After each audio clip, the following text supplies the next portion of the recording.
พระองค์หมดทั้งใจต้องการพระองค์เพียงผู้เดียว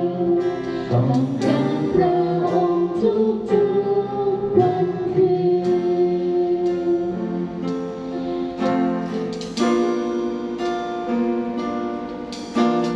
พระ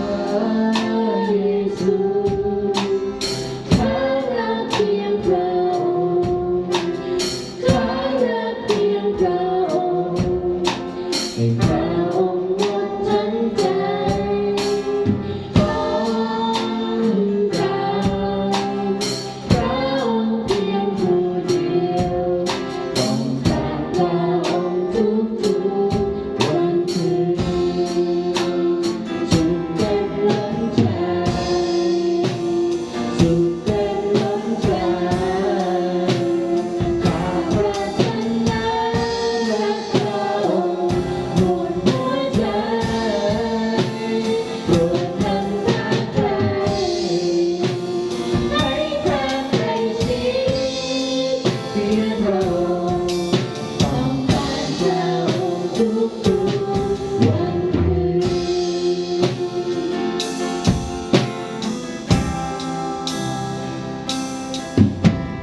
พระเยซูข้ารักเพียงพระองค์ข้ารักเพียงพระองค์ให้พระองค์หมดทั้งใจต้องการพระองค์เพียงผู้เดียวต้องการพระองค์ทุกวันคืนสุขเต็มล้นใจสุขเต็มล้นใจข้าพระเจ้านั้นรักพระองค์หมดหัวใจโปรดนำทางใครให้ทางใครชี้เพียงพระองค์ต้องการพระองค์ทุกวันคืนสุขเต็มล้นใจสุขเต็มล้นใจข้าพระเจ้านั้นรักพระองค์หมดหัวใจโปรดนำทางใครให้ทางใครชี้เพียงพระองค์ต้องการพระองค์ทุกวันคืน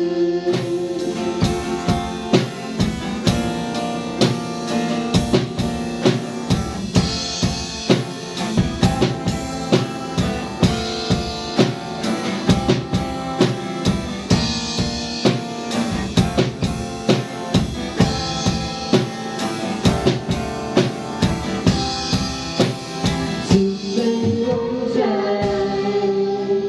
สุขเป็นล้นใจ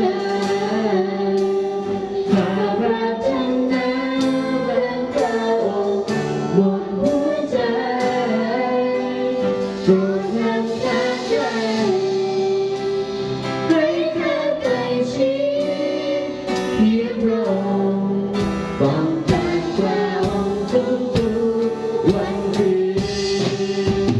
สุขเต็มล้นใจสุขเต็มล้นใจข้าพระเจ้านั้นรักพระองค์หมดหัวใจโปรดนำทางใครให้ข้าใกล้ชิดเพียงพระองค์ต้องการพระองค์ทุกวันคืนสุขเต็มล้นใจสุขเต็มล้นใจข้าพระเจ้านั้นรักพระองค์หมดหัวใจโปรดนำทางใครให้ข้าใกล้ชิดเพียงพระองค์ต้องการพระองค์ทุกวันคืนต้องการพระองค์ทุกวันคืน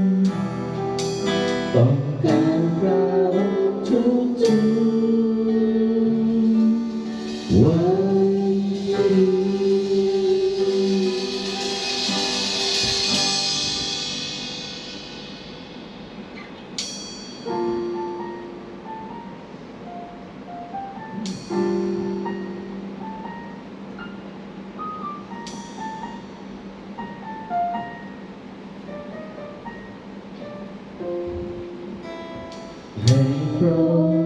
ทุกสิ่งดูสวยงามทุกวันเดินในทางพระองค์ไม่ว่าทางจะเป็นเช่นใดเราทรงอยู่ใกล้เดินเคียงข้างฉันตลอดทางในพระองค์ชีวิตขอพึ่งพาวางทุกสิ่งในพระหัตถ์พระองค์ไม่กังวลว่าจะเรื่องร้ายใดพระองค์ทรงช่วยพ้นภัยขอไว้วางใจในพระองค์ฉันทราบซึ้งในรักพระองค์ขออยู่ในรักแท้ตลอดไปฝันให้ทุกครอบครองและดังเป็นหัวใจอยู่ในรักที่สวยงามเสมอไป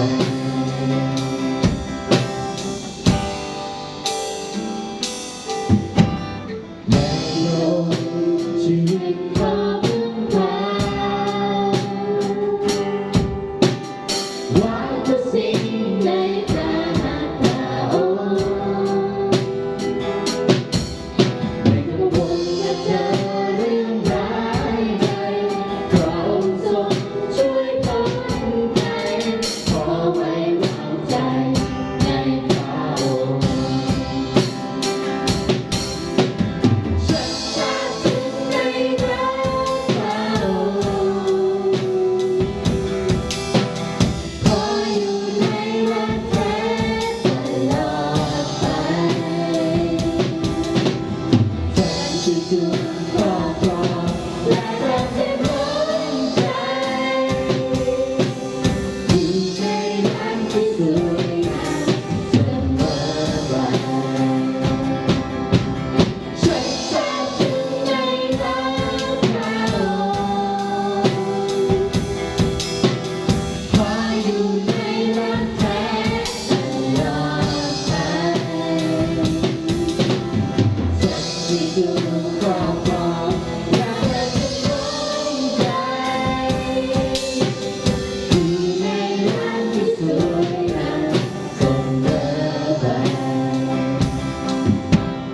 ฉันทราบซึ้งในรักพระองค์ขออยู่ในรักแท้ตลอดไปฝันที่สุดครอบครองและเดินเป็นร้อนใจอยู่ในรักที่สวยงามเสมอไปอยู่ในรักที่สวยงามเสมอไปอยู่ในรักที่สวยงามเสมอไป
ในความรั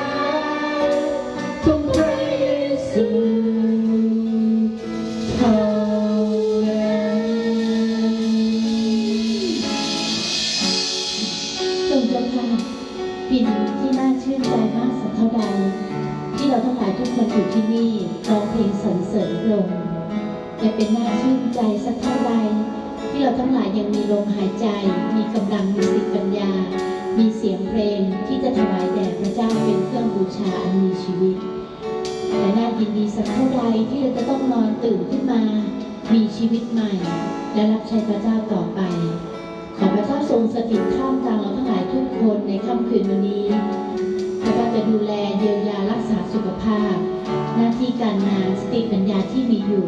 ถวายแก่พระเจ้าผู้สูงสุดข้าพงจึงสรรเสริญและขอบพระคุณพระองค์อธิษฐานในพระนามของพระมหาเยซูคริสต์เจ้า